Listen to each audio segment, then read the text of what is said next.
Perdón. ¿Dónde estamos? Hola, ¿cómo están?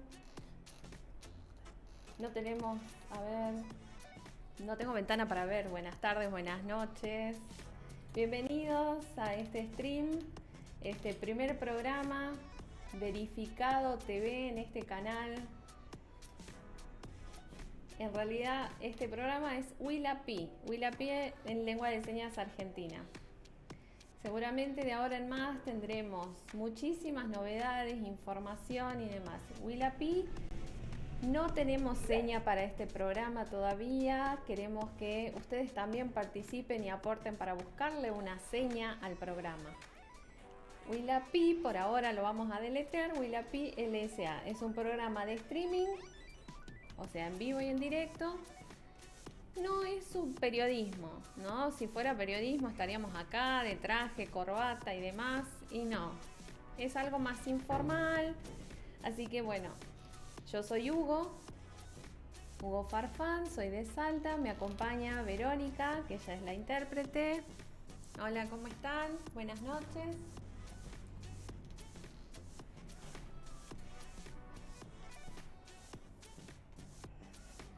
Nunca hubo un programa en vivo que yo sepa acá en la Argentina, ¿no? Está Locufre, que es una radio para personas sordas, y CN Sordos, que era un canal de noticias para sordos en lengua de señas, y por eso nos pareció importante poder crear este espacio de actualidad, de brindar conocimiento, información sobre qué está pasando en el mundo, acá en la Argentina, y las personas sordas que nos ven puedan enterarse, saber de estas novedades que actualmente no tenemos acceso a esto. Así que vamos a estar todos los lunes, vamos a hacer un resumen semanal de información para que ustedes conozcan. Sí, tal cual.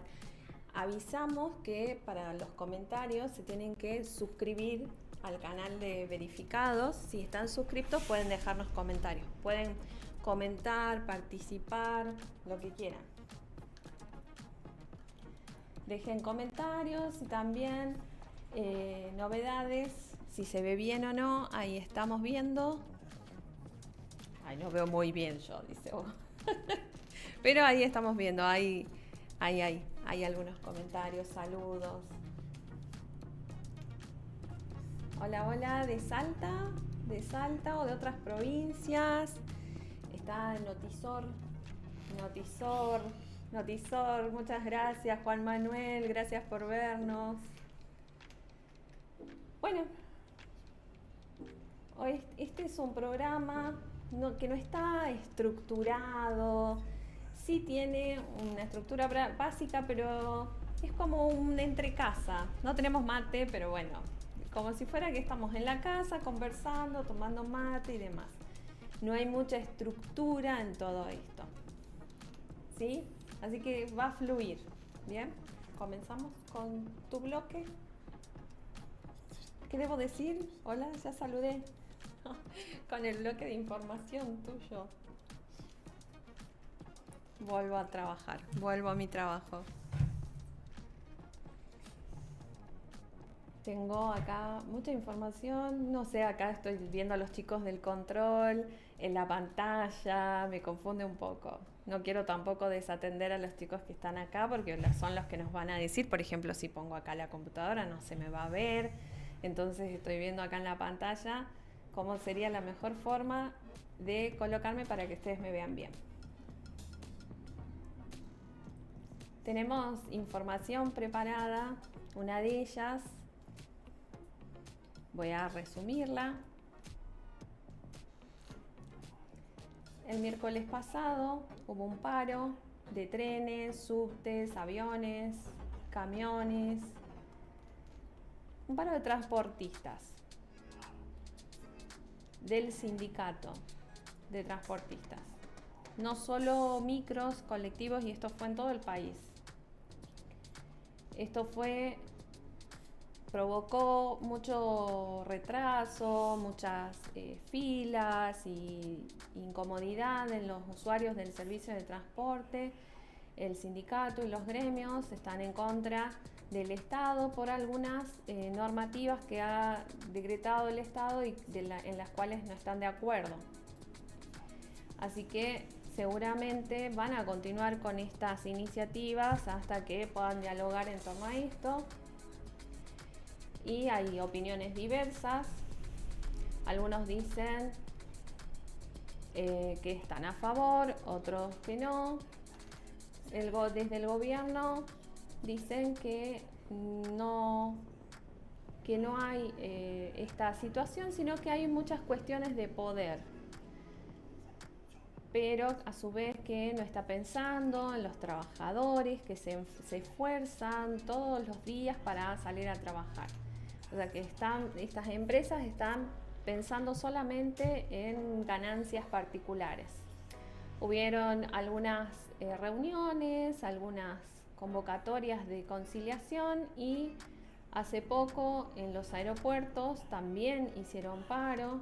El gobierno dijo que si continúan con esto, se suspende esta promesa de continuar con las reuniones de conciliación y de esa manera no podían dialogar si continúan con esas medidas de fuerza.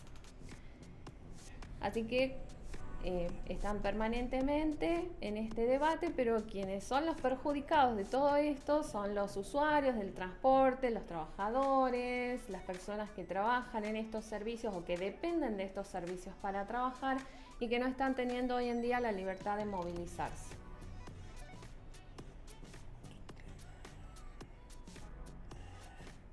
Otro tema que está también en relevancia es la polémica sobre el freno del otorgamiento de los pasajes para las personas con discapacidad en forma gratuita, ¿no? Esto estaba antes en toda la Argentina y no es que desde el gobierno hayan decidido esto, sino que fueron las mismas empresas las que han decidido suspender el otorgamiento de los pasajes para personas con discapacidad. fueron más que nada los micros de larga distancia. Esos son los que suspendieron el servicio. La CNRT continúa con gestiones pidiendo a las empresas que respeten esto, que sigan otorgando los pasajes, porque es una cuestión de derechos. Hay una ley vigente aún con respecto a esto. También se hizo una presentación ante la justicia para preservar los derechos de las personas con discapacidad. El gobierno mencionó que desde su lugar ellos protegen estos derechos y que ellos no han decidido que esto se quite, sino que fue una decisión arbitraria de las empresas y que debe cumplirse la ley como estaba planteada. Y esta desregulación del transporte es por un decreto nacional. Las empresas entendieron que al haber esta desregulación ellos podían no realizar lo que venían haciendo antes o incumplir la ley como estaba. Otro tema, Milei despidió a la canciller Mondino. La canciller argentina ante la ONU la despidió porque Mondino en una reunión votó a favor de Cuba y el gobierno de Milei no estaba de acuerdo con esta postura. Se hizo una presentación en la ONU y automáticamente cuando ella tomó esa decisión se le pidió la renuncia. Lo que se dice desde el gobierno es que ella como representante del Estado tiene que respetar la ideología que mantiene el Estado, la ideología que tiene la presidencia actual. Argentina defiende los intereses de Estados Unidos y tiene un acuerdo político en contra del comunismo y algunas ideologías políticas que no están a favor. Una vez que ella fue apartada del cargo y luego de las elecciones de Estados Unidos van a decidir quién va a ser el nuevo representante de Cancillería Argentina ante otros organismos. Por otro lado, en Villa Gesell, no sé cómo será la seña, seguro que personas de Buenos Aires nos van a decir cómo es la seña de Villa Gesell. Un hotel se derrumbó, 300 bomberos acudieron ante esta situación para poder sofocar esto, atender a este derrumbe. Muchos vecinos accionaron también y les dieron asilo a las personas que estaban ahí afectadas. Se mostró mucha solidaridad con la gente que fue afectada por esta situación. Están viendo dónde estuvo la falla, si en los planos o qué fue lo que ocurrió. Y esto no es solo de ahora, continúan las asistencias y los rescates a las personas que fueron afectadas en esa situación. Por otro lado, el gobierno quiere destruir los datos de quienes accedieron al blanqueo. Hay una base de datos de 300.000 cuentas de argentinos que ya hicieron un blanqueo y que pudieron traer sus fondos y declararlos acá en el país, propiedades, cuentas. Y el gobierno lo que quiere es, una vez que todas estas personas hagan este blanqueo de su situación económica, lo que quiere es los datos de esas personas que no sean difundidos. Por ende, destruir toda esa información y darles seguridad y anonimato a todas estas personas que están haciendo este blanqueo de bienes personales y que no los tengan fugados en otros países, sino que los traigan y los declaren acá en Argentina. Hasta octubre hicieron esta declaración y hasta ahora 19.000 millones de dólares han vuelto al país en este proceso de declaración. Es una política del Estado, también recomendada por algunos especialistas, porque en la época del gobierno de Macri se había infiltrado algunas listas de algunas personas que habían blanqueado propiedades, y lo que ahora busca este gobierno es reservar y resguardar la información de las personas que están declarando esto. Por esto es que dice se destruirá esta información. Y como saben, ahora lunes, martes y miércoles estamos en Cyber Monday, o sea que hay muchas ofertas para aprovechar, para compras digitales, en negocios, en muchos lados. De lunes a miércoles estamos en promoción. Tengan cuidado al momento de comprar, tengan cuidado de la seguridad de las páginas web donde van a comprar, que sean empresas, porque ustedes van a subir los datos de sus tarjetas y tienen que ser lugares oficiales. A veces ingresan a alguna página de un nombre dudoso y ponen los datos personales ahí, piden número de tarjeta. Si no les da seguridad, no pongan los datos, que sean páginas oficiales de empresas oficiales para resguardar la información de ustedes. Por ende, tengan cuidado con esto, no vayan poniendo la información porque les pueden piratear las tarjetas y demás.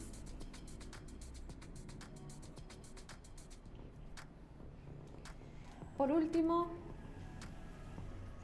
la economía argentina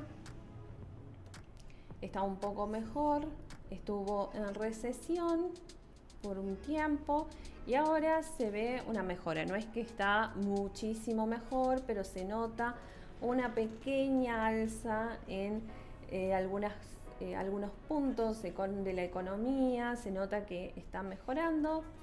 En Buenos Aires, algunos analistas están haciendo esta evaluación y ven que de a poco la economía está mejorando. Están surgiendo algunas empresas, algunos espacios que están energizando la economía para que todavía esté mucho mejor de ahora en más, ¿no? Y bueno, creo que hice un resumen.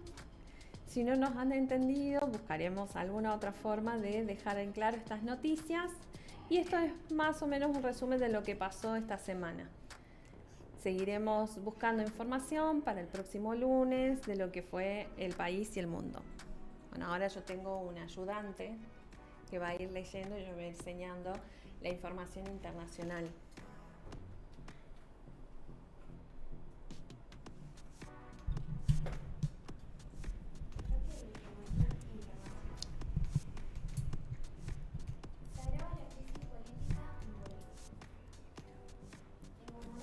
El expresidente de Bolivia, tuvo un fuerte enfrentamiento político con el actual presidente Luis Arce. El mismo denuncia de haber coordinado el gobierno argentino para poder eliminarlo políticamente. Evo lleva adelante y propuso al gobierno boliviano una mesa de diálogo. Por otra parte, a través de su cuenta de Twitter, Evo tuiteó: desde que soy dirigente me han acusado de terrorista, narcotraficante, asesino e inventan procesos con fines políticos. Su posteo llega después de haber recibido una nueva denuncia penal, realizada esta vez por la Fundación Apolo, organización que lucha contra la corrupción en Argentina, donde ahí queda radicada la denuncia. En la misma se lo acusa de delitos vinculados a tratas de personas con fines de explotación sexual y abuso de menores. Previamente había sido denunciado por presunta violación de una menor cuando ejercía el poder y con quien habría tenido una hija, según la presentación del gobierno de su ex ministro y adversario político Luis Arce. Morales expresa: al final esas mentiras caen porque la verdad prevalece. No se contentan con intentar eliminarme políticamente, mediáticamente o judicialmente. Ahora lo intentan con mentiras y con balas. Pero el pueblo se da cuenta. Días atrás, el auto en el que viajaba Evo Morales recibió 14 disparos y su chofer terminó herido. Desde el gobierno boliviano se cuestiona el atentado y se duda de su veracidad. Ahora iremos al norte, a Europa, España.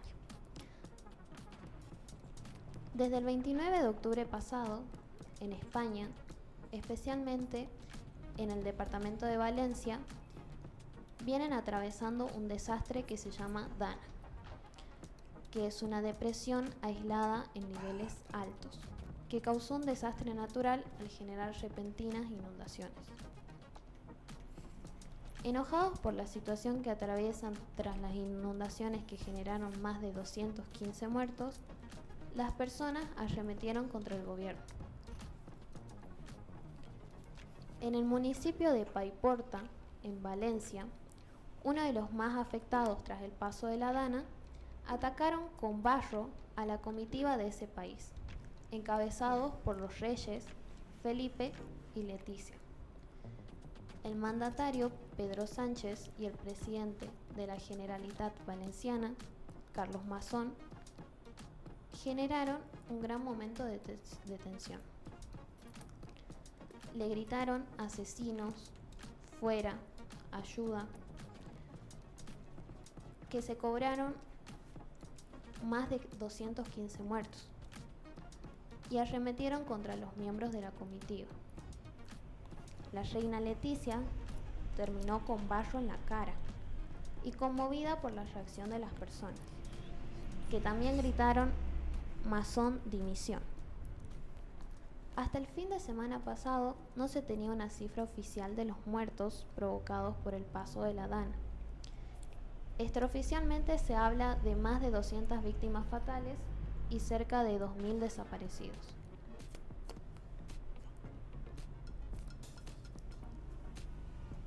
Ahora hablaremos de 4 razones que explican lo mortales que fueron las lluvias torrenciales. En primer lugar, tenemos las precipitaciones excepcionales. En la provincia de Valencia cayeron hasta 500 litros de agua por metro cuadrado y en algunas de sus poblaciones llovió más de lo que suele hacerlo en todo el año. Los videos que se muestran en las redes sociales por vecinos de algunos de los municipios muestran cómo el agua y el barro iba extendiéndose por las calles y veredas, incluso en zonas en las que no llovía. En segundo lugar, tenemos la falta de previsión. Pese que la Agencia Estatal de Meteorología elevó al máximo su nivel de alerta en la mañana del martes por la Dana, advirtió que era un nivel de riesgo para la población muy alto. Las autoridades no adoptaron medidas excepcionales. El presidente del gobierno regional de la comunidad declaraba a las 1 del día martes que el temporal se desplazaba hacia la serranía de Cuenca, por lo que se esperaba que hasta las 6 disminuya su intensidad.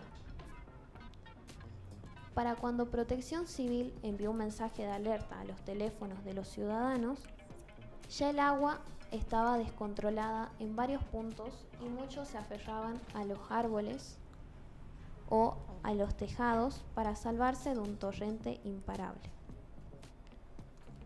A medida que se encuentran cadáveres, va quedando claro que muchos murieron ahogados en los autos en que viajaban o incluso tratando de sacarlos del garage para evitar que el agua que se acumulaba en sótanos los dañara.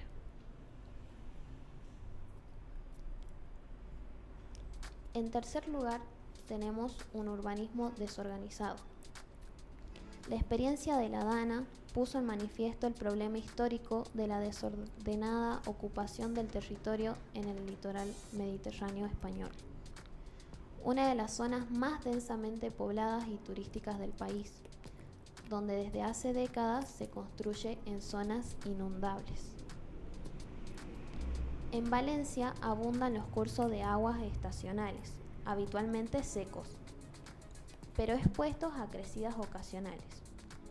Y en ellos se han construido los barrios en los que hoy viven miles de personas que han quedado atrapadas por la Dana. En último lugar, tenemos el impacto del cambio climático. La Dana y las fuertes lluvias en corto espacio de tiempo son un fenómeno habitual en el final del verano en España.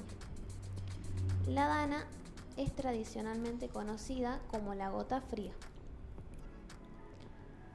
El fenómeno se produce cuando una masa de aire polar aislada empieza a circular a altitudes muy elevadas y choca con el aire más cálido y húmedo típico del Mediterráneo al final del verano, desencadenando a menudo tormentas que descargan gran cantidad de agua en poco tiempo. Los lugareños están habituados a ellas, pero no a eventos tan destructivos como el de esta semana. Los expertos señalan que el cambio climático está probablemente contribuyendo a aumentar su frecuencia y su intensidad.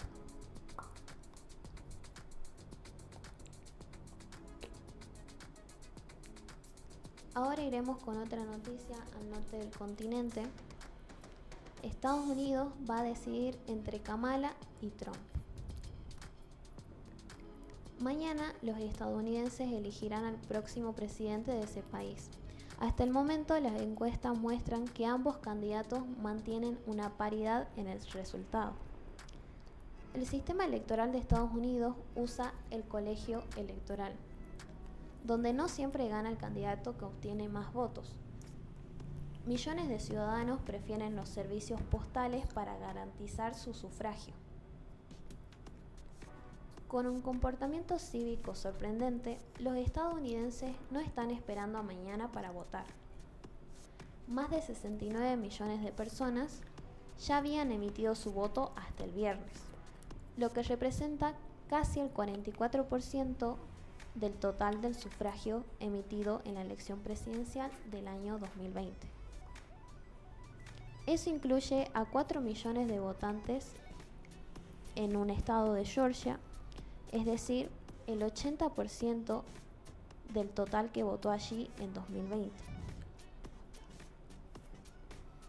Esta oleada de votaciones anticipadas sugiere que una tendencia a largo plazo acelerada por la pandemia durante las elecciones del 2020 ha conducido a un cambio duradero en los hábitos de votación. Aunque las tasas de votación anticipada a nivel nacional no son tan altas como lo fueron en 2020.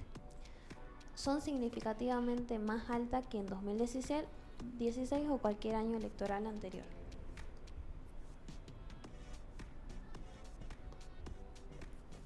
Brasil propondrá un impuesto del 2% a los muy ricos en la cumbre del G20. Declara Lula: si se aplica este impuesto, podríamos recaudar entre 250.000 y 300 millones de dólares, que va a ser un dinero suficiente para luchar contra la pobreza. El presidente de Brasil, Luiz Lula da Silva, afirmó este viernes que su gobierno propondrá un impuesto del 2% a los muy ricos en la cumbre del G20 que reúne a los países con las mayores economías del mundo y que se celebrará en Río de Janeiro los días 18 y 19 de noviembre. Si se aplica este impuesto, recaudaríamos 250.000 y 300 millones de dólares. Tenemos 3.000 personas en el mundo que poseen una fortuna de 15 billones de dólares. No es posible que no tengamos la competencia para hacer que estas personas paguen impuestos, de modo que podamos recaudar dinero para acabar con el hambre y los problemas que afectan hoy a la humanidad, declara el presidente de Brasil. Lula afirma que estamos organizando un G20 en Brasil, centrado en la lucha contra el hambre, que se va a tratar de una alianza mundial contra el hambre y la pobreza. Ya no hay justificación para que 733 millones de personas pasen hambre, en un mundo que es autosuficiente en la producción de alimentos, mientras que el gasto en armas y guerra alcanza la marca de 2 billones de dólares. El presidente recordó que Brasil había hecho valiosas contribuciones al tema en el marco del G20, reiterando que el país ya había abandonado el mapa del hambre de Naciones Unidas bajo los gobiernos del Partido de los Trabajadores.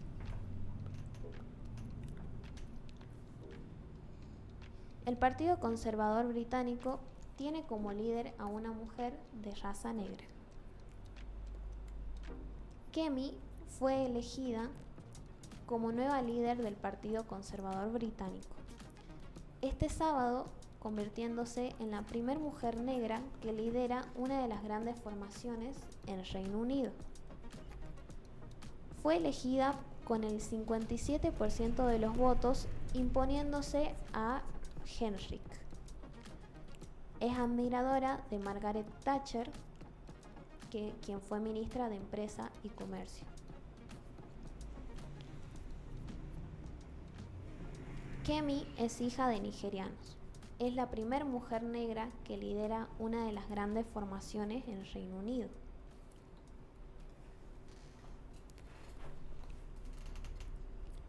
La carrera por el liderazgo Tory se lanzó cuando el ex primer ministro Sunak anunció su intención de dimitir después de que los conservadores perdieran las elecciones generales del país contra el Partido Laborista. La lista fue reduciéndose hasta que los dos candidatos finales, mediante varias rondas de votación entre miembros del Parlamento, depositaran sus votos para elegir al ganador final. Banedoch declara: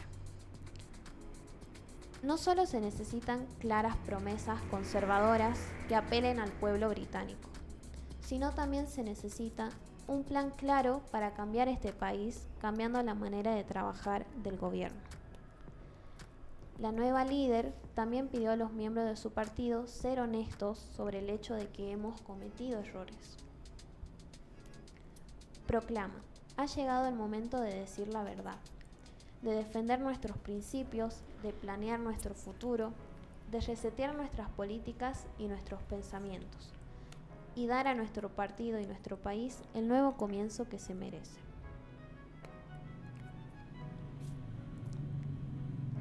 Ahora vamos a ir con la última noticia, que es acerca de entretenimiento, y hablaremos del brutal parricidio de los hermanos Menéndez que cometieron en Beverly Hills y que se ha inspirado una nueva serie de Netflix que se llama Monstruos.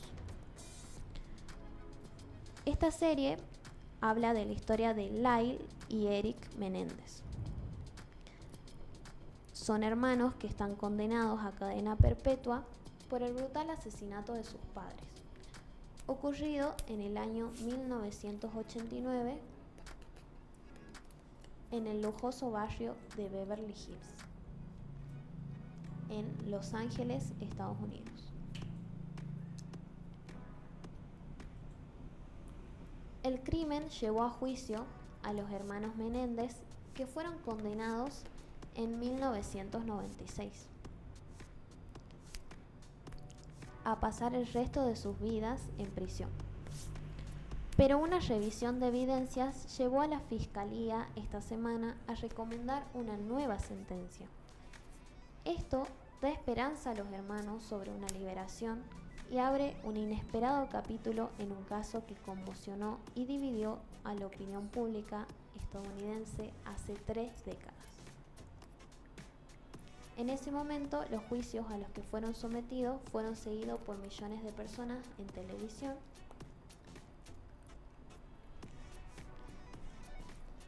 Y ahora podés verla por la plataforma Netflix.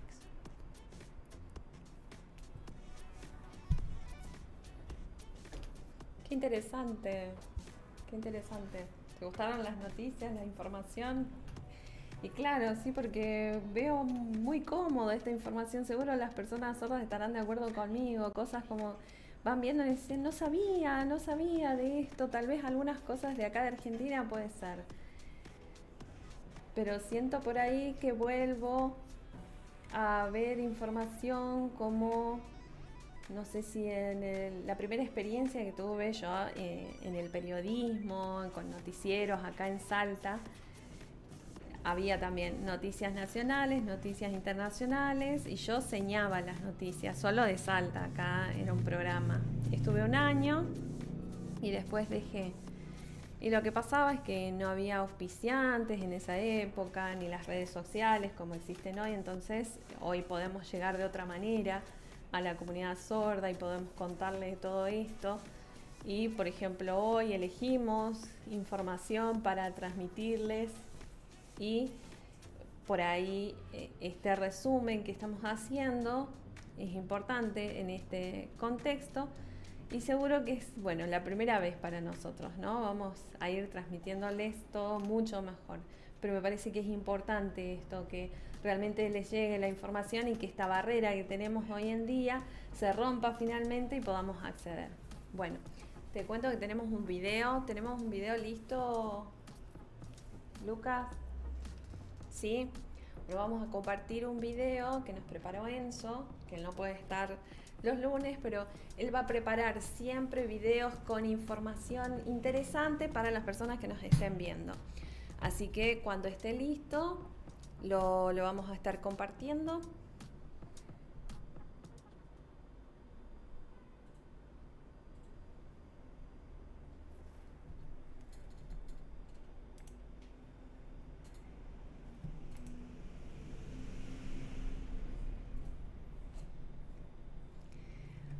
Hola, ¿cómo están? Me presento, no me presenté. Esta es mi seña personal. Soy Enzo, de acá de la provincia de Salta. Muchos ya de ustedes seguro me conocen. Voy a ir contándoles por partes esta noticia. Y esta información que les voy a dar va a ser sobre historia, temas interesantes, novedades, noticias o información random, que sea especialmente para las personas sordas. Para personas sordas y oyentes que les interese también o que estén vinculadas con la comunidad sorda, vamos a ver. Y de todos los temas que había, elegí uno. No sé si ustedes lo habrán visto, si lo conocen o no, si no sabían sobre esto. Este tema es sobre la lengua de señas, pero ojo, no sobre la historia de la lengua de señas, sino, esto capaz lo tratamos después, sobre un tema previo a que se desarrollen las lenguas de señas. En un periodo que tenemos pruebas e investigaciones documentadas, por ahí no tanto, pero estos temas están por ahí sueltos en la historia, que los vamos recolectando para que después ustedes puedan reflexionar y puedan ver si es tal cual o no. o podremos decir esto es de casualidad o no. Lo voy a compartir para que lo podamos conversar entre todos. Como dije, esto fue previo a que se crearan las lenguas de señas. Vamos a hablar del año más o menos siglo XI, más o menos. Una época entre el 1000 y el 1100, entre el año 1000 y 1100.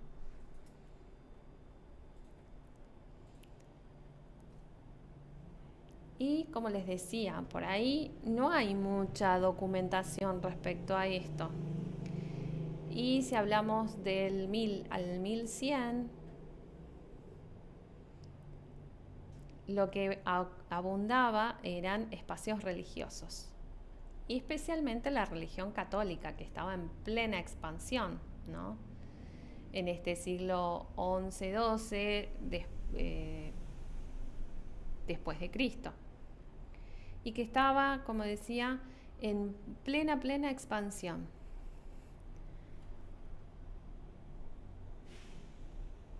Y puede ser que parte de ello haya influenciado también a la comunidad sorda, lo vamos a ver. Y en cuanto también a lo que es la lengua de señas. El catolicismo había llegado realmente a todo el mundo, como sabemos, ¿no? Previo al descubrimiento, a la llegada de los españoles a América. ¿Y qué existían en esas épocas? Los monasterios. Van a ver unas fotos después. Eran unos monasterios grandes que se ocupaban de no solamente de lo religioso, ¿no? Incluso también de la educación, no como las universidades de ahora y ni como es la religión hoy en día, ¿no?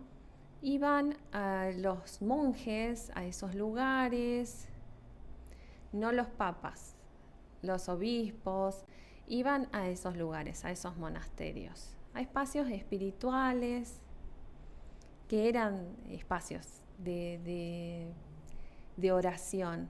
Y como digo, alguna de la información suelta que tenemos por ahí dicen que ellos, al momento de la oración en silencio, que no era una oración como los budistas, ¿no? Pero esa oración en la que están espiritualmente tan sumergidos en ese contacto con Dios, en ese momento ellos tenían prohibido hacer ruido ni hablar, era oración en absoluto silencio, debían estar en absoluto silencio.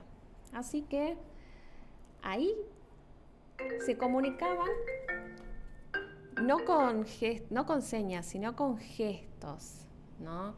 Ustedes pueden conocer, por ejemplo, esta seña o este gesto, ¿qué significa? Vení, u otro gesto, no, aquel, comer, dormir.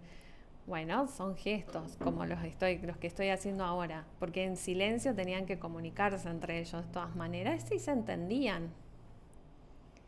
Así que ahí podemos decir que empezó una comunicación sin sonido, sin ruidos, porque tenían que respetar el silencio. Y había posibilidad de que esto se expanda, ¿no? Y que haya llegado desde ahí a ser las bases de las lenguas de señas. Eso es, por una parte, algo histórico previo a lo que decía anteriormente.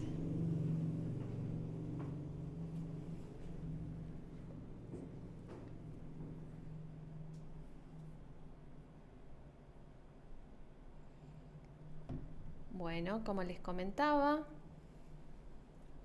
se comunicaban con gestos, con las manos en estos monasterios.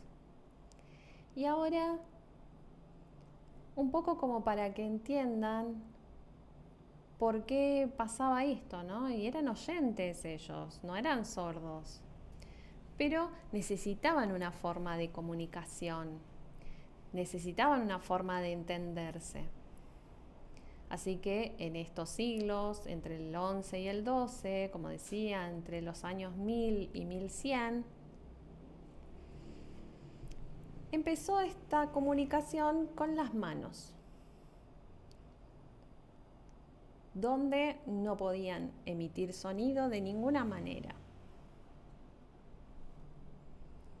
Así que, buscando información, encontramos respecto a esto, qué es lo que pasaba en los grandes monasterios donde estaba prohibido emitir sonidos y que hacían oración en silencio y encerrados, buscando conectarse con el espíritu, con la religión, con Dios, y también hacer un proceso introspectivo cada uno de ellos. Y bueno, pasados los años, y una vez que llegaban al profundo silencio, si un sonido aparecía, podía afectar esa oración, ¿no?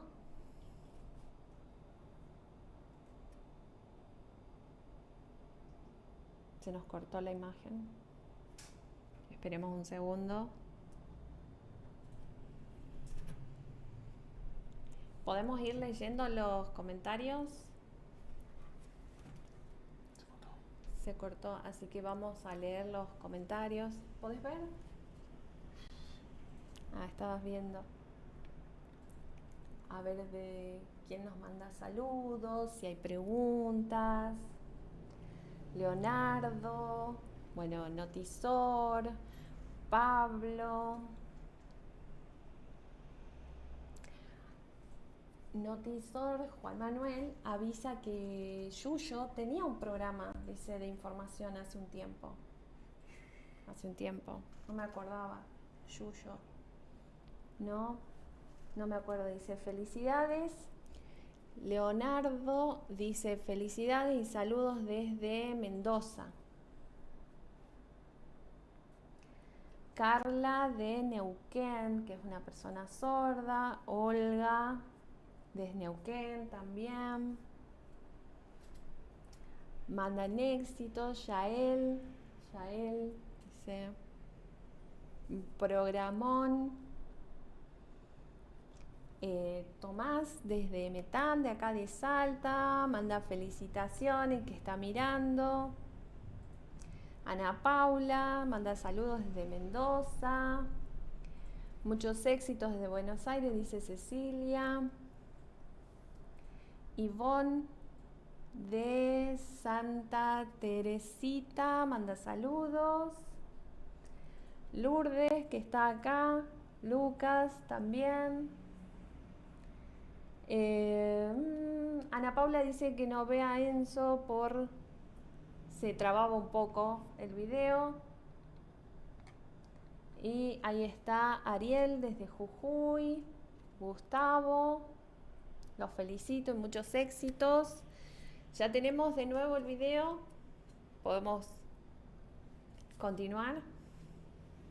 Ahí continuamos.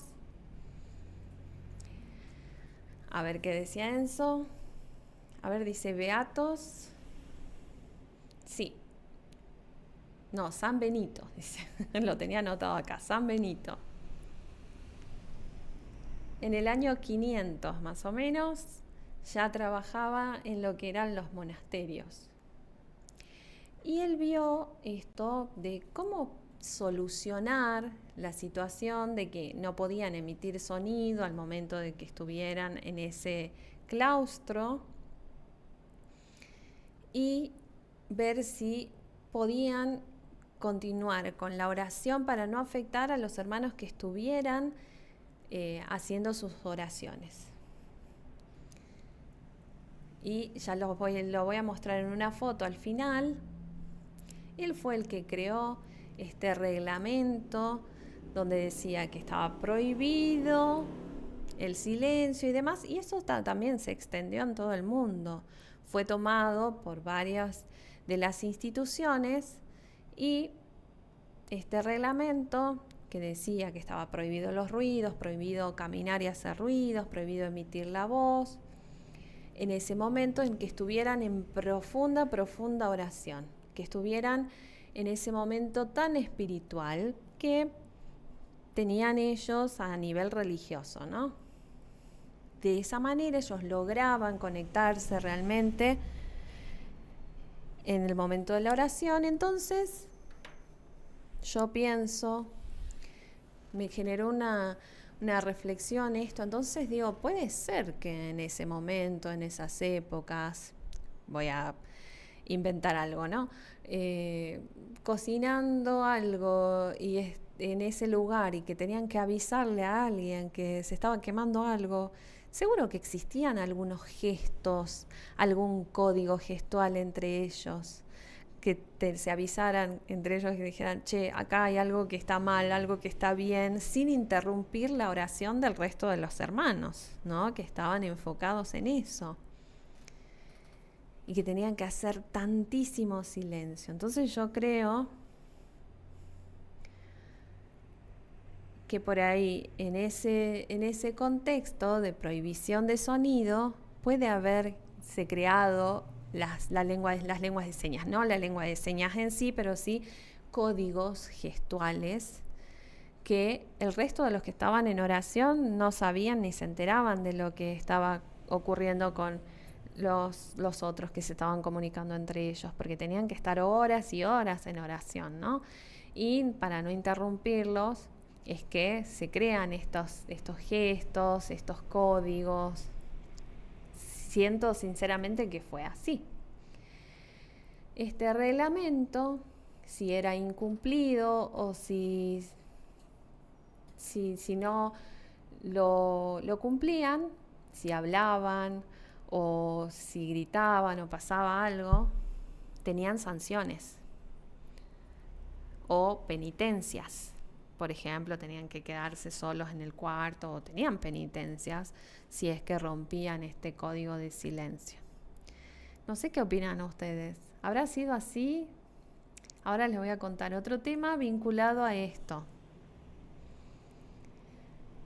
En la tercera parte de este video, en la primera les conté esto que era previo a las lenguas de señas, esta comunicación gestual, manual, podríamos llamarlo, en los monasterios. En el segundo video les dije por qué se comunicaban así, en la segunda parte, porque tenían que hacer absoluto silencio y tenían prohibido emitir sonidos o ruidos. Y ahora, no sé a ustedes qué se imaginan. En el año 1100 aproximadamente, era un momento de religión, ¿no? De expansión de la religión en todo el mundo. Entonces podemos posicionarnos y pensar en esa época y otra época que fue la que floreció y fue creciendo, las lenguas de señas, son casi el mismo momento. Cuando las 3 carabelas llegaron a América, esto fue mucho después, fue en 1400 y algo, ¿no? Fueron siglos después. Y ahí también, vinculado a la historia y cuestiones por ahí que podríamos decir que nada que ver con los sordos, pero hay cuestiones también en la historia que podemos ver. Por ejemplo, en Netflix hay series hay una serie de 4 temporadas, Vikingos, que es muy conocida, con líderes y de esos grupos. Ragnar, por ejemplo, que es muy conocido también, que participaban en guerras en Inglaterra, en Reino Unido, en Dinamarca, Suecia, ¿no? Que eran guerras de apropiación de territorios, ¿no? Lo mismo pasó luego en Francia, y por ahí en el mismo año también se fueron creando, no quiero decir crear, pero se fueron descubriendo y desarrollando las lenguas, estos gestos que vemos en en los monasterios, o sea que esto fue el mismo periodo más o menos, como para tener un contexto de años y en la historia, como para que entendamos en qué espacio estamos, en qué momento estamos. Luego vino una cuarta etapa. Primero les conté, ¿no?, cómo empezó esta comunicación en los monasterios desde la religión. En la segunda parte les conté cómo se comunicaban los monjes sin tener que hablar oralmente y sin sonidos, y que esto viene a través de un reglamento de San Benito desde el año 500 más o menos, y que eso se extendió en la religión católica y que puede haber llegado a las lenguas de señas. Y también la situación de estos vikingos que contaban de la serie y de países de Europa, como conté, ¿no?, Ragnar, que ustedes la ven en Netflix, y cómo todo esto surgió. Y ahora, en la cuarta parte, quiero contarles en los monasterios. Específicamente los monasterios, ¿dónde estaban? Yo me imagino que ustedes saben, ¿no? La religión católica empezó y se fue expandiendo, al principio también como un espacio prohibido, en la época después de Cristo, y después la expansión empezó en Italia. Creo que todos sabemos, ¿no? Empezó en Italia, luego en Francia, luego en Alemania. En cada uno de ellos se fueron creando estos monasterios, se fueron construyendo estos monasterios, especialmente en estos tres lugares: Italia, Francia y Alemania. Y también copiaban esta comunicación con las manos, cada uno de ellos, porque todos llevaban esta rutina de comunicarse en el silencio, sin tener que hablar oralmente. Entonces creaban sus propios códigos, y estos códigos también se fueron ampliando, no eran códigos sencillos ni muy básicos, fueron ampliándose hasta llegar a tener, por ejemplo, los números. Los números romanos también se hacían con los dedos, con las manos, con los dígitos. Entonces, esto fue en plena expansión. Luego lo adoptó Francia, luego lo adoptaron otros países, porque requerían de la comunicación. Adoptaban podríamos decir, estos sistemas de comunicación con gestos o señas, y se expandieron en toda Europa. Y ahí podríamos decir, tal vez, que empezaron las lenguas de señas en Italia, Alemania, Francia. Muy interesante, ¿no? Y en esta última parte, me parece más interesante aún, les vine contando 4 partes, y en esta quinta y última parte les voy a contar sobre cómo era la comunicación en el momento que tenían que hacer silencio y que se comunicaban con las manos, y que esto se expandió en toda Europa. Por un lado, estaban todos estos monasterios con esta comunicación, y empezaron a llegar niños sordos, ¿no? Ustedes saben que en una época, cuando nacían niños con discapacidad o especialmente sordos, y fundamentalmente para nosotros, los sordos, no podemos acceder a las lenguas orales. Lo natural para nosotros es la lengua de señas. Y en el siglo XVI, a partir del siglo XVI-XVII, pensemos que en esos años no habían asociaciones de sordos. Estamos hablando de un momento donde las personas sordas se consideraban como discapacitadas, como eliminadas, era un modelo de prescindencia de las personas con discapacidad, estaban en sus casas, encerradas, y estos espacios, de estos monasterios, donde tenían estos códigos gestuales, empezaron a pensar cómo comunicarse con esas personas sordas, con esos bebés que nos con los que no se podían comunicar porque no escuchaban, que no entendían la lengua ni podían adquirir la lengua oral. Entonces, recuerden que no era la situación que estamos hoy, ¿no? Las asociaciones de sordos llegaron, pero siglos después. Estamos hablando de antes del 1500, cuando recién se estaba empezando a pensar de la educación de los sordos. Y no sé, por ahí puede pasar que se contactaron.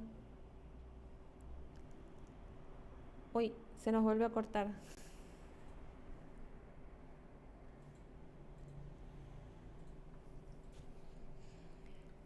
Se nos cortó de nuevo. No sé si esperamos. ¿Qué decís, Lucas? ¿Esperamos un ratito? Les avisamos que ya llegó nuestra invitada de hoy también. Enseguida terminamos de ver el video de Enzo, pero bueno, también aprovechamos para contarles que está Karina Brito, que ya llegó. Le agradecemos muchísimo que esté hoy. La vamos a sumar a la mesa. ¿Cómo estás, Cari? Muy bien. Buenas tardes, buenas noches.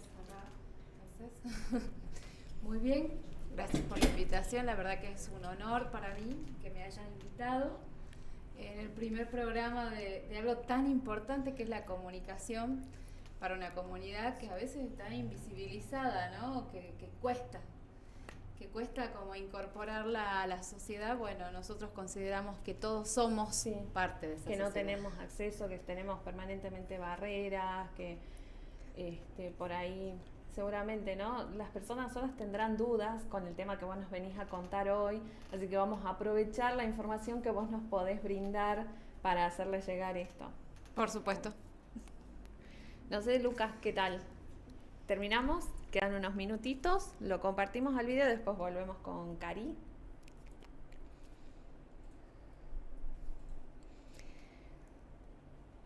Retomamos. Bueno, ¿qué dice Enzo? Que las lenguas de señas y la educación de las personas sordas surgió muchísimo después, ¿no?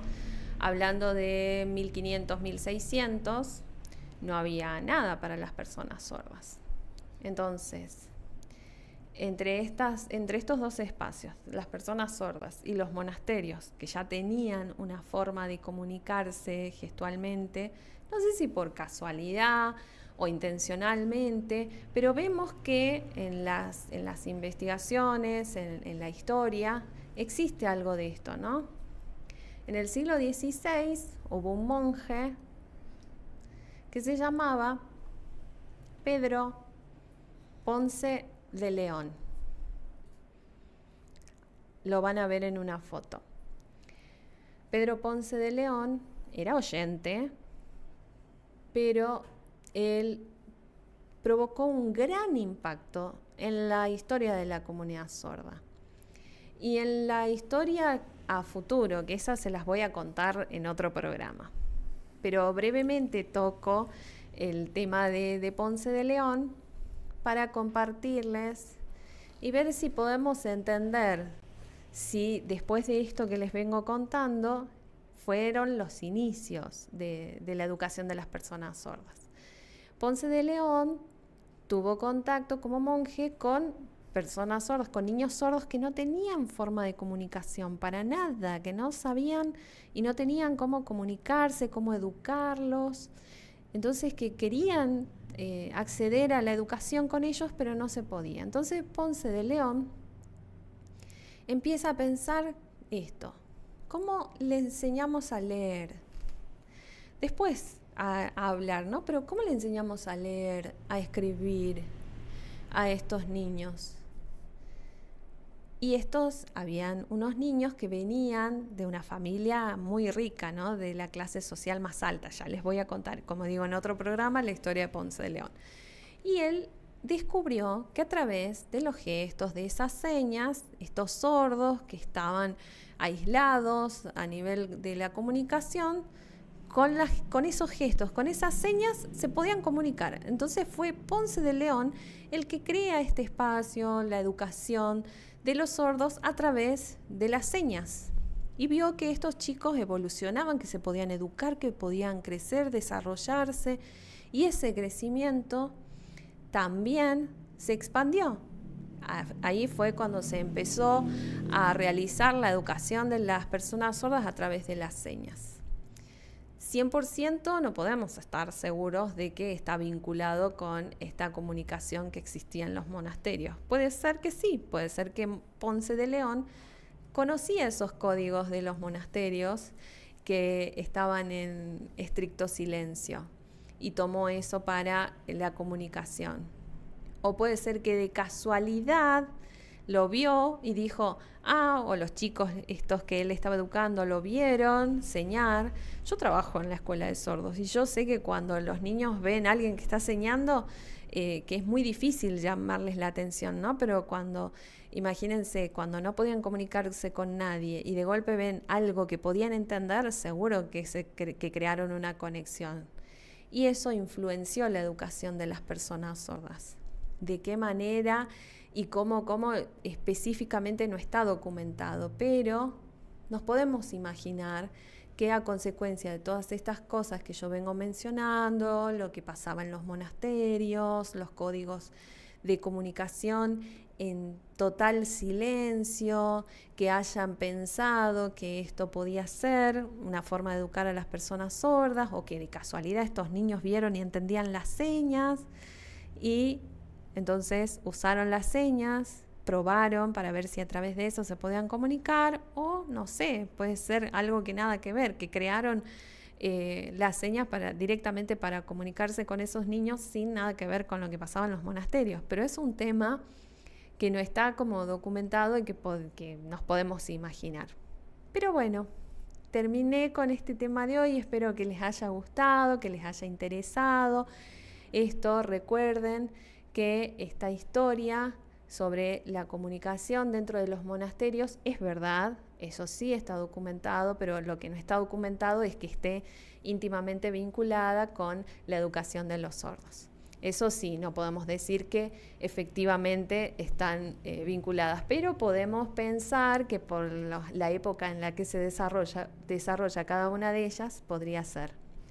No sé qué opinan ustedes. Les mando un abrazo muy grande para todos y unas muy buenas noches.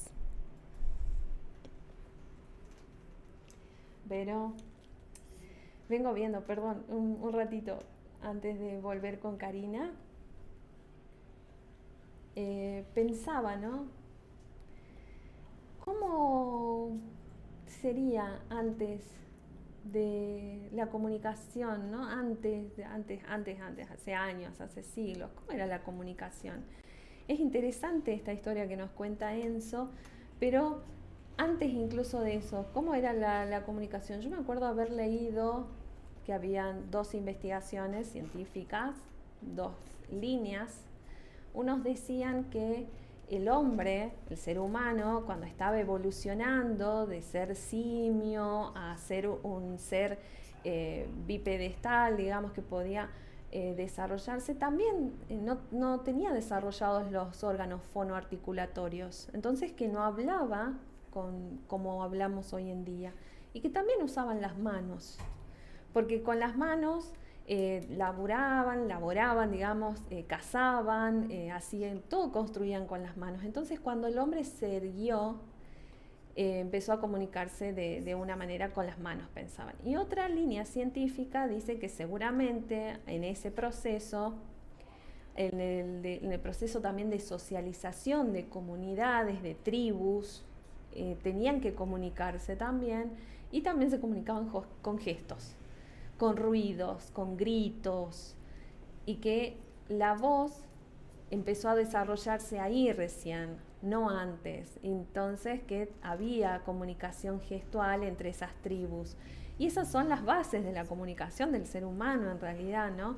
Entonces pensemos que el ser humano es muy creativo en realidad cuando se encuentra con una barrera. Siempre busca la forma de salvar esa barrera y de atravesarla, de poder llegar a otro lugar. Entonces podemos pensar que en este momento o en ese momento también, al no poder articular, se comunicaban con gestos. Bueno, para dejarles reflexiones, ¿no? Para que pensemos, ¿no? Cómo también como seres humanos hemos ido evolucionando, y esto vamos a seguir hablándolos por ahí todos los lunes, que está bueno ir conociendo la historia. Volvemos entonces con la entrevistada de hoy, con la invitada de hoy, Karina. ¿Cómo estás, Karina? Bueno, contanos sobre este 9 de noviembre, es el Día Nacional de los Donantes de Sangre. Sí, bueno, tenemos una fecha importante. En realidad son dos fechas importantes que tenemos dentro del calendario de la hemoterapia, que es la ciencia que vincula todo lo que es la terapia transfusional, que es la que se le indica al paciente para recuperar su salud. La primera es el 14 de junio, que ya pasó, que es el Día Mundial del Donante Voluntario de Sangre, y el 9 de noviembre, que es el Día Nacional del Donante Voluntario de Sangre, porque se recuerda un descubrimiento del doctor Luis Agote, un médico argentino que descubrió un líquido para mantener en estado líquido la sangre y que se pueda transfundir sin que se coagule la sangre. Este líquido se llama citrato de sodio. Gracias a ese descubrimiento, que no fue patentado y que lo donó a la humanidad, hoy la hemoterapia puede decir que ha evolucionado y que ha llegado a otras personas para recuperar su salud. Y en eso se basa nuestra ciencia que tanto amamos, lo que hacemos la hemoterapia. Vos me preguntás, ¿qué pasa el 9 de noviembre? El 9 de noviembre es un día especial para nosotros porque ese día le queremos decir gracias a esas personas que de manera altruista, solidaria y voluntaria se acercan a donar sangre cada 2 meses y un poquito más, a veces cada 3 meses, al Centro Regional de Hemoterapia que está en la calle Bolívar 687, que es un organismo del Estado y que gracias a ese aporte solidario de personas nosotros podemos seguir ayudando a otras personas a recuperar su salud.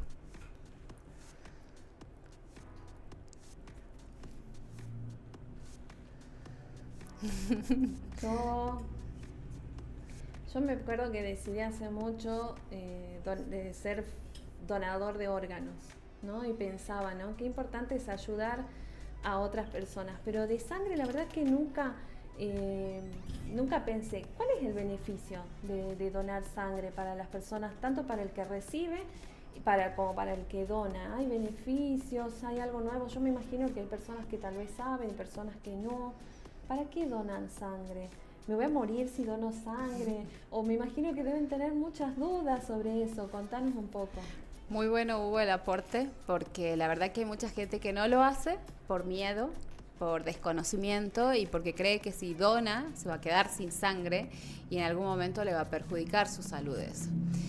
Es muy importante que seamos donantes de sangre porque no hay un líquido que reemplace la sangre. No es que si yo estoy enfermo me van a indicar un fármaco, algún medicamento que va a reemplazar la sangre y yo me voy a recuperar. No hay nada, y eso que hemos evolucionado en tecnología, en ciencia, nada la pudo reemplazar a la sangre y se han hecho un montón de estudios para tratar de fabricarla en un laboratorio y no se puede. Gracias a esa ayuda solidaria, voluntaria y altruista, nosotros podemos ayudar a otras personas a recuperarse. ¿Qué beneficios tiene para el donante? Nosotros hacemos un reencambio celular. ¿Por qué? Porque nuestra médula ósea, que es la fábrica de las células sanguíneas, se renueva. Nos asustamos ahí un ratito.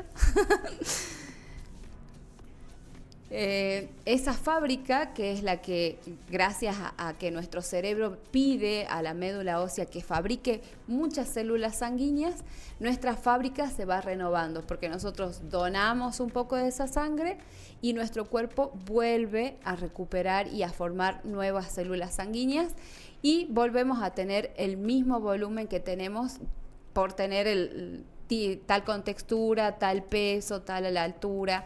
Generalmente es de 4 a 6 litros, todos los seres humanos tenemos esa cantidad de sangre y solo donamos 450 centímetros cúbicos. ¿Qué otro beneficio tiene? Es una gratificación y es algo más emocional, más que va con el corazón y las emociones, porque ayudar a otros yo creo que a nadie le hace mal, al contrario, te fortalece, nos hace más humanos, nos hace bien al corazón, y entender que entre todos nos podemos ayudar aún más nos beneficia, ¿no? es importante que como sociedad tengamos ese cambio, esa evolución, ese cambio de mentalidad para que seamos una sociedad más humana y más solidaria.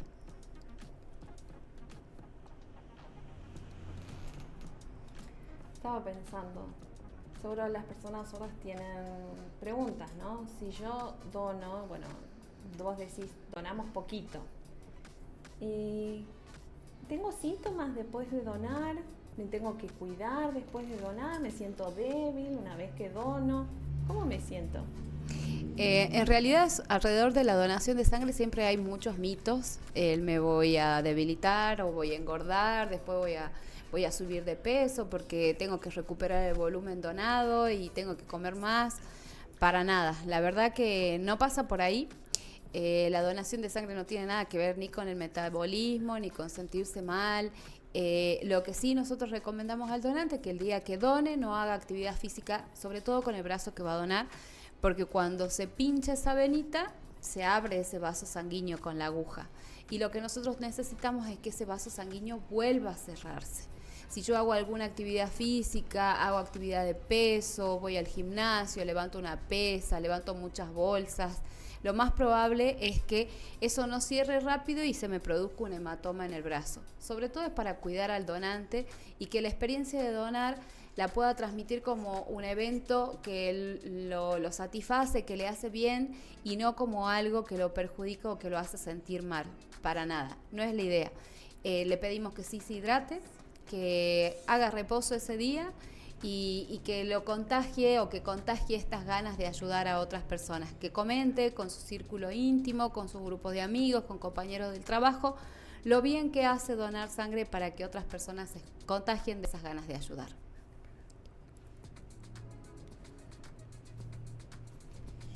Y si yo decido donar sangre, por ejemplo, ¿qué cuidados tengo que tener médicos? ¿Me tengo que hacer análisis? Porque qué enfermedades por ahí se pueden transmitir, ¿no? Con la donación, a veces uno sin saber puede estar contagiando a otra persona. Entonces, ¿qué tengo que hacer? ¿Qué cuidados tengo que tener para ser donante? ¿Y qué nos dicen? Que si tengo esta condición no puedo donar. ¿Cuáles serían? Bien. No es necesario hacerse análisis previos para saber si estoy en condiciones de donar. ¿Por qué? Porque cuando uno va al centro de hemoterapia se le hace una especie de chequeo, se le toma una muestra de sangre, se le controlan parámetros de tensión arterial, temperatura, frecuencia cardíaca, el peso, que tiene que superar los 50 kilos. Se le toma una muestra de sangre pequeña que se autoanaliza, que pasa por un autoanalizador de sangre que me valora células como glóbulos rojos, hemoglobina y glóbulos blancos, que son parámetros que a mí me dicen que la persona no está anémica y se encuentra en buen estado de salud, no está cursando ninguna infección. Si todo ese proceso lo pasamos bien, todo nos da bien, nosotros pasaríamos ya efectivamente al proceso de la donación de sangre. Pero además de ese proceso que es como una entrevista médica, previamente se hace una anamnesis. ¿Qué es una anamnesis? Una serie de preguntas que van a tener que ver con mis hábitos. Si yo tengo parejas estables, si yo cuido mi salud, si tengo enfermedades crónicas, si tomo alguna medicación, si viajé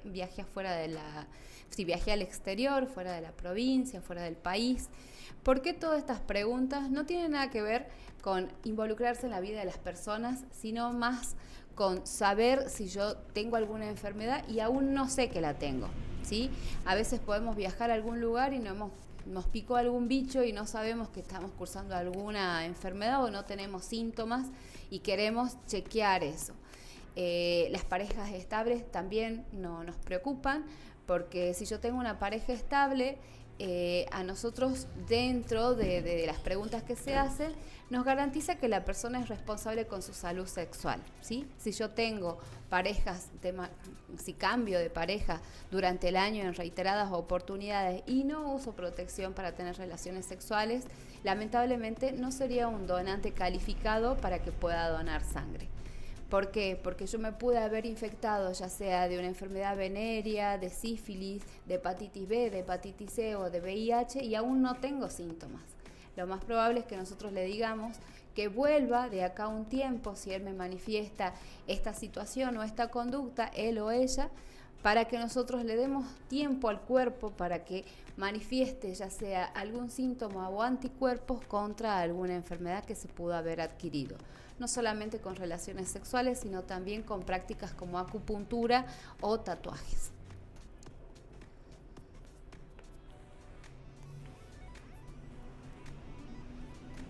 Wow, todo un protocolo, ¿no?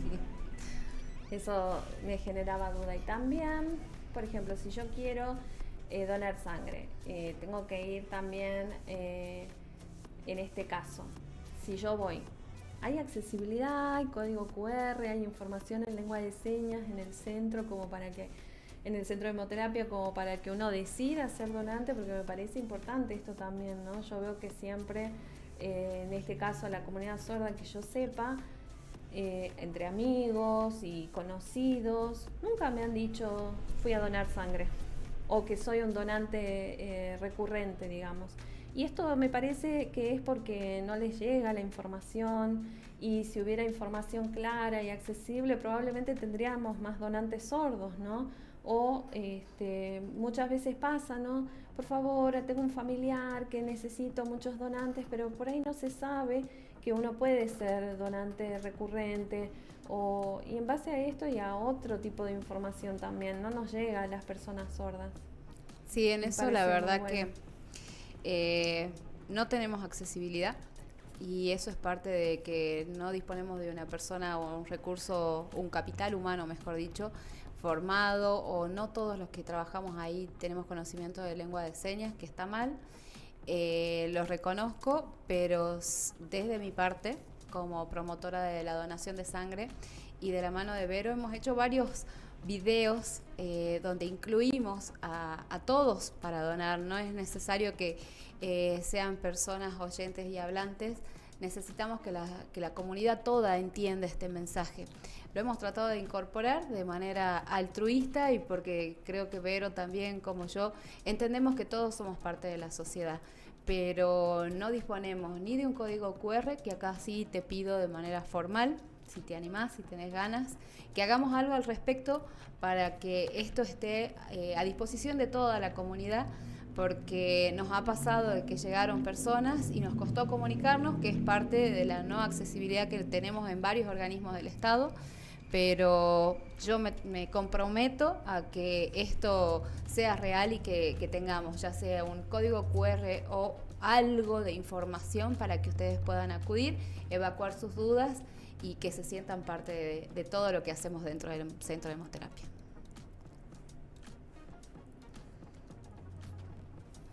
Buenísimo. Yo te tomo la palabra, firmamos acá un convenio, hacemos Sí, algo. sí. Podemos trabajarlo, nosotros trabajamos en la Secretaría de Discapacidad ahora, y podemos hacer con la Secretaría un trabajo en conjunto. Me parece bueno esto porque hemos creado ahora recientemente códigos QR con los requisitos para la Junta Médica de los certificados de discapacidad, así que estaría buenísimo que puedan tener un código ahí, que las personas sordas puedan ir, escanearlo y conocer información de ahí, ¿sí? Esto, Hugo, la verdad que se podría presentar incluso en un congreso, porque en lo que es comunicación dentro de lo que es la hemoterapia no existe. Seríamos los pioneros en trabajar este tipo de mensajes, y me sentiría orgullosa que lo hagamos juntos, así que recontra comprometida. Buenísimo, buenísimo, buenísimo, bravo. Bueno, veamos si hay preguntas. Avisan que tu notebook está bloqueando tus manos. Nos están avisando. Podemos ver preguntas. Lourdes.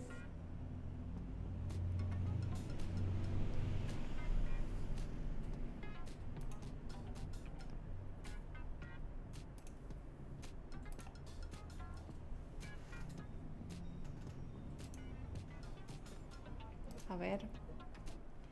Qué lindo verlos, dicen por acá, éxitos, muy interesante, dice Tomás de Metán, dice muy interesante, y bueno, Enzo que avisaba lo de que se estaba tapando tus manos. Me parece que no hay preguntas. Yo sí quería preguntarte algo muy breve, Cari. ¿Qué diferencia hay entre el plasma y la sangre? Porque sé que para el plasma algunos necesitan y como que se necesitan más donantes, ¿puede ser? La sangre en sí, cuando nosotros vamos al centro de hemoterapia o al Hospital San Bernardo, que también cuenta con su banco de sangre, y aprovecho para mencionarlo porque a veces piden que vayan a donar sangre al Hospital San Bernardo, tanto el centro de hemoterapia como el Hospital San Bernardo están habilitados para recibir donantes de sangre. Nosotros tenemos un horario diferente al hospital, trabajamos desde las 7 de la mañana hasta las 5 de la tarde y tengo entendido que el hospital solamente extrae sangre durante la mañana. Cuando uno va a donar, nos extraen una unidad de sangre, que para referenciarlo es como un sachecito de casi medio litro, y de ahí ese producto va a un equipo que se llama centrífuga, donde por muchas revoluciones se va a separar en productos. ¿Qué productos? Por un lado vamos a tener la parte líquida de la sangre, que es mejor dicho, el plasma. Y por otro lado vamos a tener plaquetas y glóbulos rojos, que serían las células de la sangre, que serían la parte ya más sólida de la sangre. Cuando un paciente necesita transfusiones de sangre, no siempre le piden glóbulos rojos. A veces le piden plaquetas, a veces le piden plasma, a veces le piden crioprecipitados y otros productos que son parte de esa bolsita que nosotros hemos donado. Por eso se dice que un donante puede llegar a salvar de tres vidas o más, o sea, hasta 4, 5, depende en la cantidad de fracciones que utilizan mi sangre y depende del paciente a la que llegue esa sangre. A veces los niños pequeños pueden llegar a llevar pequeños volúmenes de mi sangre y yo, en lugar de salvar 3 vidas, puedo llegar a salvar hasta 6 personas. Cuando se piden donantes de sangre y hay megas convocatorias, se necesitan 50, 60 dadores de sangre, generalmente esos pacientes lo que pueden llegar a tener es problemas con plaquetas, problemas de coagulación. Y es ahí donde nosotros necesitamos tu sangre, mi sangre, la sangre de otro, la del que está acá al lado, que toda esa sangre ha sido testeada y hacen un concentrado plaquetario, y ese es el volumen que se le va a transfundir a un paciente. ¿Cuánto se extrae de plaquetas de una donación de sangre? Solamente 50 centímetros cúbicos. Y eso es un volumen muy pequeño para recuperar a un paciente. Por eso se necesitan tantos dadores de sangre cuando hay situaciones de emergencia, cuando una mamá ha tenido un parto dificultoso, cuando hay accidentes de tránsito, cuando hay pacientes con leucemia, pacientes oncológicos. Son esos los pacientes que necesitan transfusiones de sangre.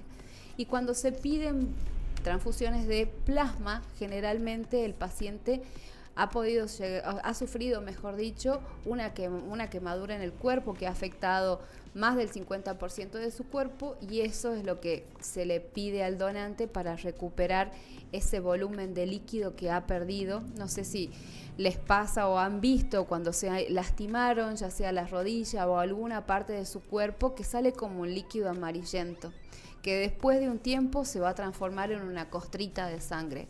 Bueno, ese líquido amarillento es plasma. Imagínense que una persona que se quemó el cuerpo, ese volumen, ese líquido se pierde en cantidad. Entonces tienen que recuperar ese volumen que se llama plasma también en grandes cantidades. No sé si me hice entender, espero que no la haya complicado. Sí, se entendió. Muy bueno. Somos una fábrica, entonces. Sí. Una el fábrica cuerpo que produce tanto. O sea, no es solo sangre, sino todos estos componentes. Wow, la verdad que no sabía. Y está bueno que sepamos todo esto. Me siento orgulloso de producir tantas cosas como ser humano.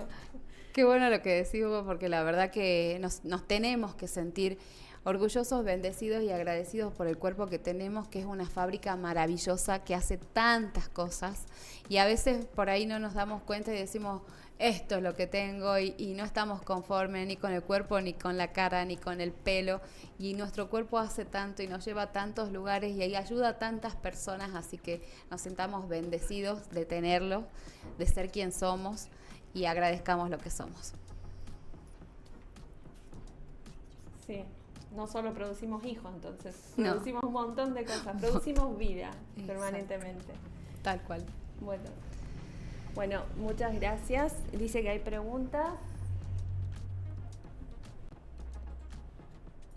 Saludos de Santa Fe, dice Sebastián, que donó muchas veces sangre de forma voluntaria. ¿Cómo ir preparado? Es confuso. Me han dicho muchas cosas, muchas veces que no hay que tomar lácteos, otras veces que sí, que hay que ir en ayunas. Afortunadamente la tecnología ha ido avanzando y nosotros contamos, por lo menos el Centro de Hemoterapia, te hablo de Salta Capital, con equipos de última tecnología en lo que respecta al laboratorio, lo que nos permite que la persona no es necesario que esté en ayunas, ¿sí? No afecta en nada que la persona ya sea que ingirió líquidos, ingirió azúcares, no pasa nada porque nuestra tecnología, fuera de todo lo que es estos elementos que son parte de la sangre, lo único que va a analizar va a ser virus, bacterias o parásitos. Nada más, el resto no le afecta. Así que hoy, en la actualidad y por normativa nacional, se pide que la persona para donar sangre no esté en ayunas, ¿sí? Que vaya con el desayuno habitual, que lleve su documento de identidad o algo que acredite identidad, ya sea la licencia de conducir o algo que tenga fotos para acreditar identidad, que reúna los requisitos que son muy simples: ser mayor de 16 años, hasta los 65 años podemos ser donantes, tiene que pesar más de 50 kilos, como lo dijimos, y gozar de buena salud. Que sepa que no posee enfermedades crónicas como Chagas, diabetes, hepatitis, brucelosis, VIH, que son enfermedades que se transmiten por sangre. Sobre todo eso, que se sientan sanos y que tengan ganas de ayudar a otras personas. Luego de la donación de sangre, se les repite un refrigerio. ¿Para qué? Para que esa persona se hidrate o comience a hidratarse y a recuperar el líquido que ha donado en ese proceso. Así que tanto al comienzo de la donación como al final de la donación se pide que la persona tenga algo en el estómago y que no esté en ayunas. Bueno, muchas gracias, Cari. Clarísima la información, ¿no? Clarísima. Gracias, Karina, por venir. Bueno, vamos a probar entonces conectarnos con nuestro último invitado. A ver si ya está. Le vamos a escribir. Tenemos los últimos minutitos. Ahí le mando.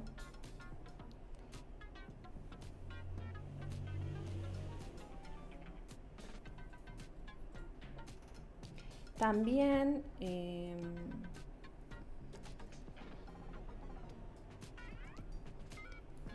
les avisamos que les vamos a subir un link en el chat por las dudas para las personas que quieren saber en el resto de las provincias dónde ir a donar sangre, ¿no? Perfecto eso. Todo el país tiene bancos de sangre. Nosotros somos centro regional y vinculamos todo el noreste. Así que tenemos información como para compartir, pero todas las provincias tienen centros de hemoterapias o bancos de sangre donde se hacen colectas y donde hay información para la comunidad, para evacuar dudas y para transmitir información de nuevas colectas o campañas de donación. Bien. Estamos esperando que se conecte. Gracias por toda la información, dicen en el chat. Genial. Lucas, te mandé el link. Bien. Porque no te veo todavía. Se va a conectar para compartir. Le vamos a avisar a Gaby. El próximo invitado es Gabriel Clariá.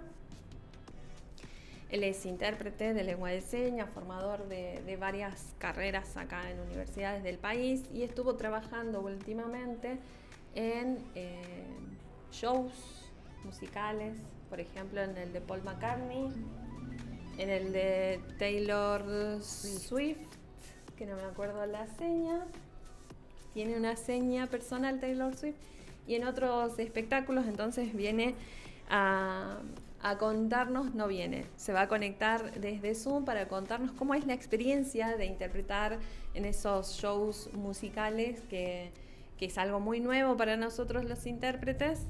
Así que a ver, ahora se conecta. Lo estamos esperando.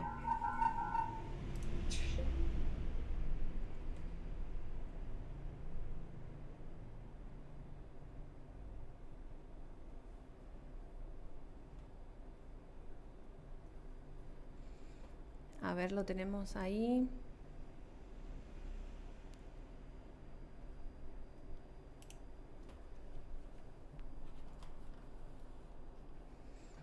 Hola Gaby.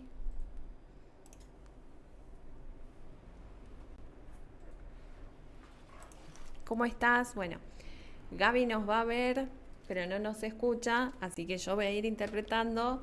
Hugo va a preguntar y Gaby va a responder, lo vamos a ver ahí, ¿no? Lucas. Les cuento también que Lucas es nuestro técnico, así que él es el que está ahí detrás de cámara haciendo toda la magia para que aparezcamos todos. ¿Cómo estás, Gaby?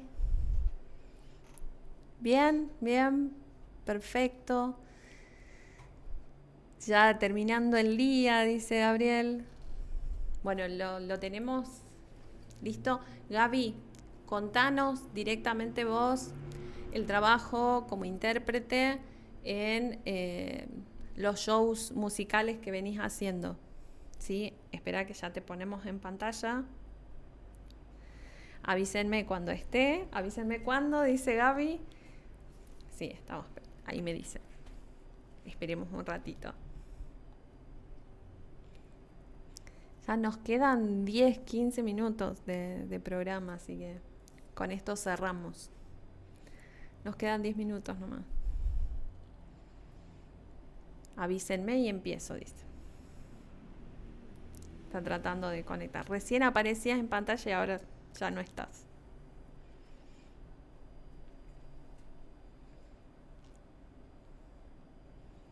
A ver, estiramos, como en la tele. Ahí estás. Ahí está, ahí te vemos. Dale, contanos.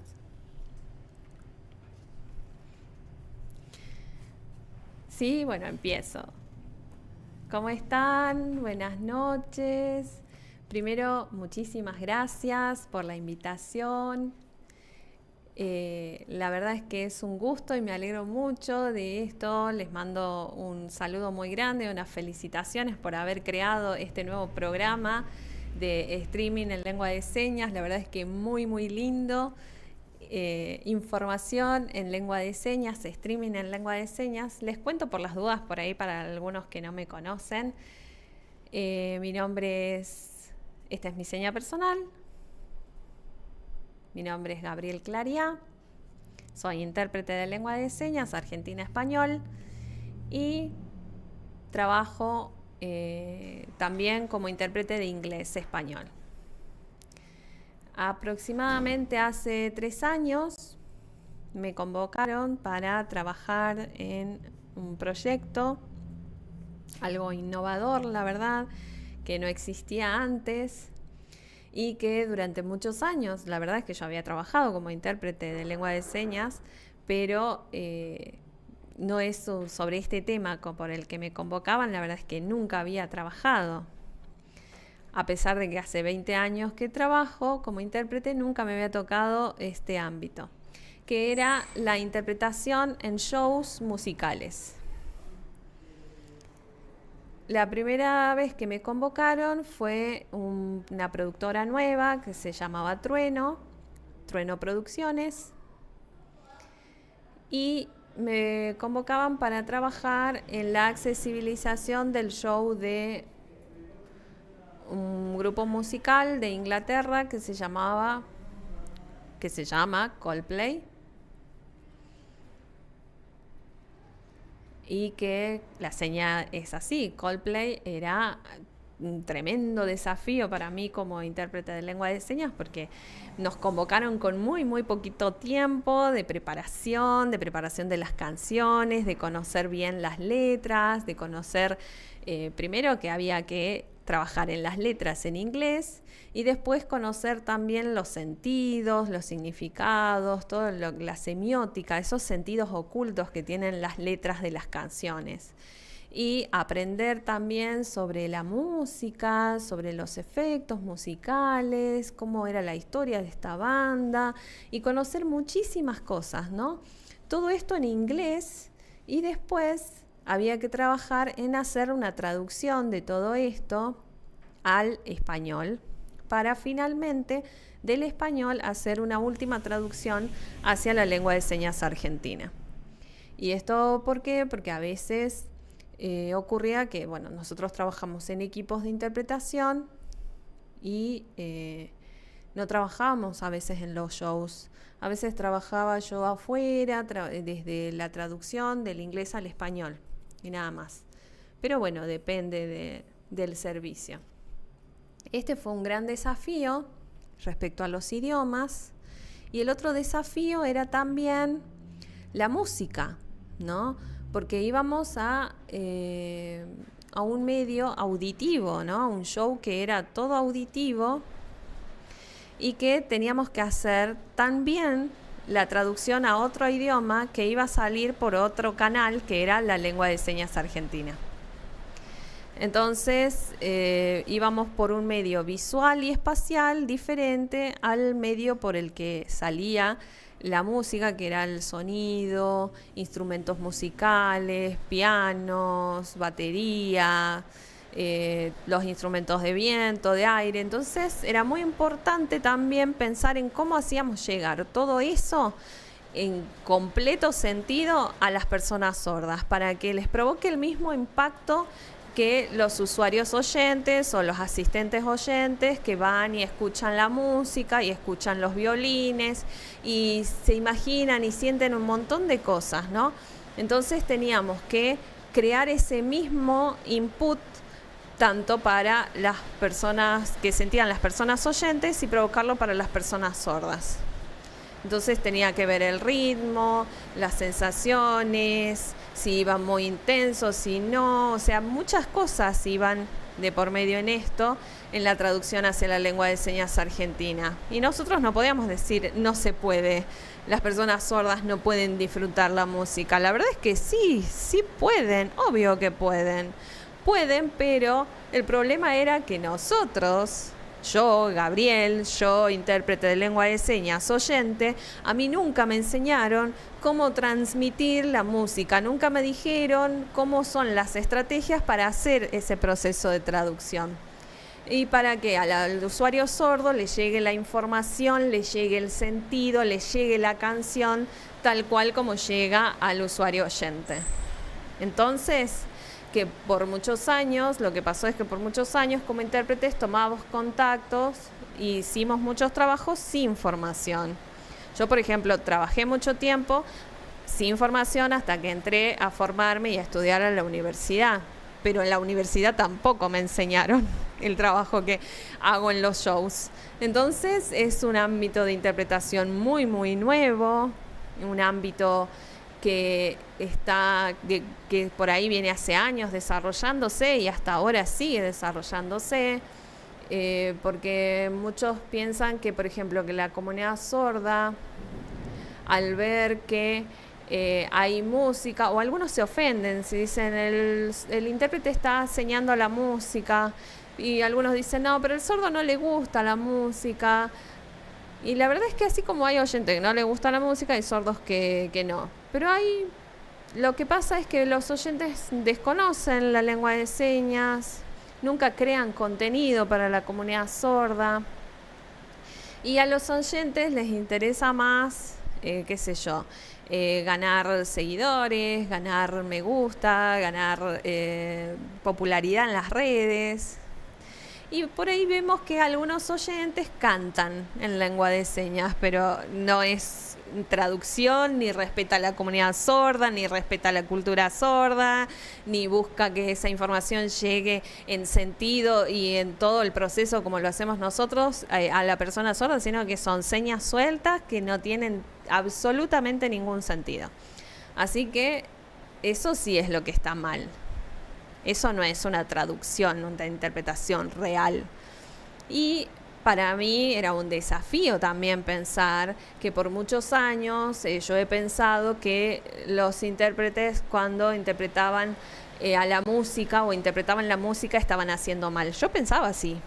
Así que yo decía, por ejemplo, primero tengo que romper mis propios prejuicios, mi propia ideología, dejarla de lado y empezar a crear una nueva, y empezar a pensar cómo hacemos esto y pensar diferente a lo que pensaba antes, que no es lo mismo escuchar la música en mi casa y ponerme a señar y tirarlo en las redes sociales. No, es un trabajo en equipo, personas sordas, personas oyentes, profesionales que se toman un tiempo enorme para hacer esto, para pensar en cómo resolver estos conflictos lingüísticos de la traducción, de la interpretación. ¿Cómo hacemos que si el oyente está llorando por la canción, que el sordo también llore? O sea, que es un proceso totalmente diferente. Así que lo tomé como un desafío, romper mis prejuicios también y hacerlo como yo muchos años había trabajado en espacios formales de interpretación, en escuelas, en el ámbito de la salud, en la política, en la TV, en los medios de comunicación. Yo había trabajado como intérprete, ¿no? Vestido de negro, con toda la formalidad que requiere la interpretación, sin exagerar, sin poner mucha energía en la expresión, en un espacio señante más pequeño, como dentro del recuadro. Y en este espacio, es un espacio artístico, el de los shows musicales, todo esto se rompe, todo este pensamiento y todo esto que pensábamos antes se rompe. Gastamos tantísima energía para que el público sordo disfrute de lo que nosotros hacemos, nos ve el cuerpo, nos ve las señas, ve toda la información que nosotros les estamos transmitiendo en ese momento. Y la verdad es que la experiencia de Coldplay, después la de Taylor Swift, luego la de hace poco, la de Paul McCartney, que es la seña así, la seña personal así. La verdad que esas 3 experiencias, y después tuve también otras con Colombia hace poco también, que fue como muy de a poco expandiéndose esto, ¿no?